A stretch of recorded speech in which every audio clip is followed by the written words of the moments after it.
അമ്പലപ്പുഴയിൽ ക്ഷേത്രകുളത്തിൽ ഒരാളെ കാണാതായിരുന്നു. ഇപ്പോൾ കാണാതായ ആളുടെ മൃതദേഹം ലഭിച്ചു എന്നതുമായി ബന്ധപ്പെട്ട വാർത്ത വരുന്നുണ്ട്. അമ്പലപ്പുഴ സ്വദേശി മുകേഷാണ് മരിച്ചത്. പ്രദേശത്ത് പോലീസും ഫയർഫോഴ്സും നടത്തിയ തെരച്ചിലിലാണ് മൃതദേഹം കണ്ടെത്തിയത്. ഷാജഹാൻ ആലപ്പുഴയിൽ നിന്നും ചേരുന്നു. ഷാജഹാൻ, എങ്ങനെയാണ് ഈ മുകേഷ് അപകടത്തിൽപ്പെട്ടത്? കാവ്യ, ഇന്ന് പുലർച്ചയോടുകൂടിയാണ് അമ്പലപ്പുഴ ക്ഷേത്രകുളത്തിന്റെ സമീപം ചെരുപ്പും അതോടൊപ്പം തന്നെ മറ്റു വസ്ത്രങ്ങളുമൊക്കെ തന്നെ നാട്ടുകാരുടെ ശ്രദ്ധയിൽപ്പെട്ടത്, വിശ്വാസികളുടെ ശ്രദ്ധയിൽപ്പെട്ടത്. ഇതനുസരിച്ച് ക്ഷേത്രം ഭാരവാഹികളെ വിവരം അറിയിക്കുകയായിരുന്നു. ഉടൻ തന്നെ പോലീസിനെയും ഫയർഫോഴ്സിനെയും വിവരം അറിയിച്ചു.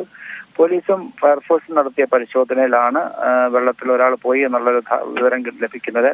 ഇതനുസരിച്ച് നടത്തിയ പരിശോധനയിലാണ് മുകേഷ് എന്ന ഒരാളുടെ മൃതദേഹം ക്ഷേത്രകുളത്തിൽ നിന്ന് ലഭിക്കുന്നത്. ഇദ്ദേഹം രാവിലെ കുളത്തിലേക്ക് ചാടിയതാണെന്നും ചില മാനസിക പ്രശ്നങ്ങളുള്ള ആളാണെന്നുമാണ് നാട്ടുകാർ പറയുന്നത്. ഇദ്ദേഹത്തിന്റെ മൃതദേഹം ഇപ്പോൾ ഫയർഫോഴ്സും പോലീസും ചേർന്ന് എടുത്തിട്ടുണ്ട്. അതിപ്പോൾ ആലപ്പുഴ മെഡിക്കൽ കോളേജ് ആശുപത്രിയിലേക്ക് മാറ്റി.